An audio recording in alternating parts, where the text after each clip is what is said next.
चारों ओर अंधेरा। जलते चिताओं के बीच एक कोने में तांत्रिक सूरजगिरी और उसका शिष्य राघव बैठे हैं। उनके सामने खोपड़ियां और हड्डियों से बनी हवन कुंड था जिसमें आग जल रही थी।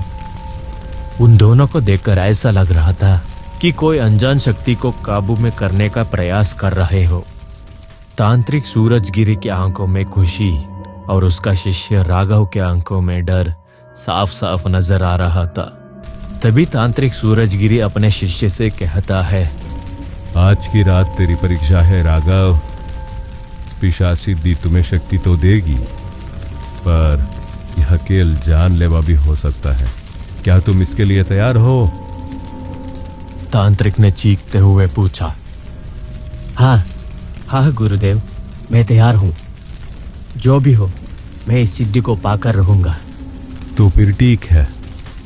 मंत्रोच्चार शुरू करने से पहले तुम्हें एक बात याद रखना कि तुम एक पिशाच को अपने गुलाम बनाने जा रहे हो।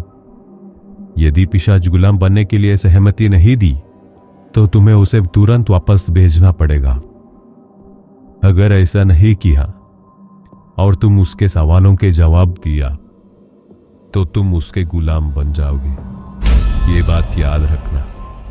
ठीक है गुरुदेव, मैं याद रखूंगा। तांत्रिक की बात सुनते हुए राघव मंत्रोच्चार के सिलसिला शुरू किया। जलती हुई हवन कुंड में काला रंग का पानी डालते हुए जोर जोर से मंत्रोच्चार करने लगा। ये तो बस शुरुआत थी। राघव वैसे ही कर रहा था जैसे तांत्रिक ने बताया था। कहीं राघव पिशाच सिद्धि में गलत ना कर बैठे, इसीलिए तांत्रिक भी उसके सामने बैठे हुए थे। कई घंटों का मंत्रोच्चार के बाद राघव पिशाच को प्राप्त करने का आखिरी सीढ़ी पर था, जिसमें पिशाच को अपनाने वाला अपने शरीर में से किसी अंग से खून को आग में डालना होता है। राघव पास में रखी तेजदार चाकू को दाया हाथ में लेकर बाया हाथ में कट लगाया, जिससे खून सीधा आग में जा गिरी। तभी जोर जोर से चलते हवा के साथ उनके सामने एक विकृत आकृति उभरी। वो पिशाच थी।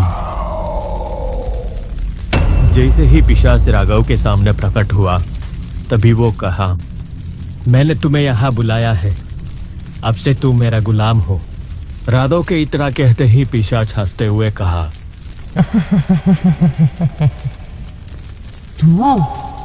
तू क्या मुझे वश में करेगा? मूर्ख, कोई भी मुझे अपने अधीन नहीं कर सकता। पिशाच के इतना कहते ही तांत्रिक सूरजगिरी राघव से कहा, राघव, इसे वापस भेज दो। एक गुलाम नहीं बनने वाला।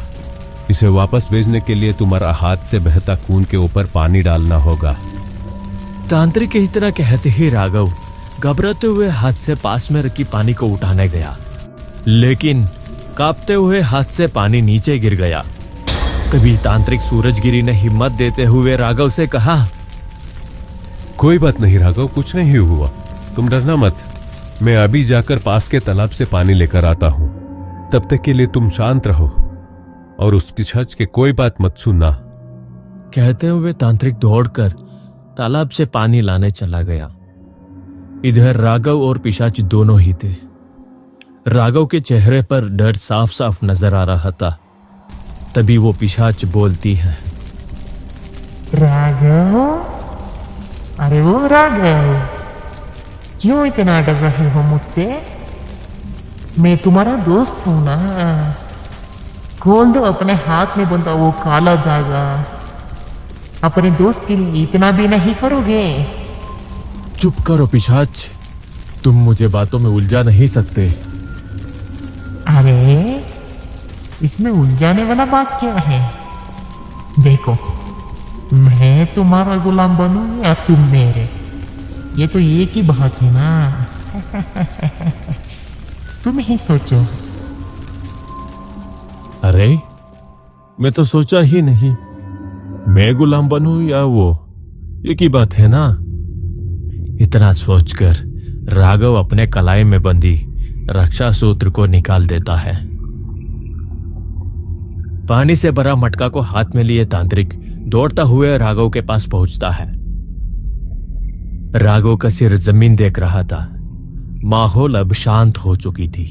तांत्रिक ने राघव को आवाज दी। क्या हुआ? वो पिशाच किधर गया? तांत्रिक ने पूछा। तभी राघव, तुम्हारा राघव अब मेरे कब्जे में है। तांत्रिक राघव के हाथ को देखता है। उसके कलाई पर बंधी रक्षा धागा नहीं थी। तांत्रिक को सब समझ आता है। वो कुछ सोच पाता। तभी थोड़ी देर बाद जब तांत्रिक को होश आया तो देखा वो एक बलि देने वाले यंत्र पर बंधा हुआ था। उसके सामने राघव खड़ा हुआ था। राघव, मुझे बचाओ, यहां से मुझे निकालो। राघव, राघव, तांत्रिक चिल्लाते हुए कहा। राघव का पिशाची निपूर्ण होने का आखिरी स्थिर है तांत्रिक। कहते हुए पास रखी तेजदार तलवार लिया और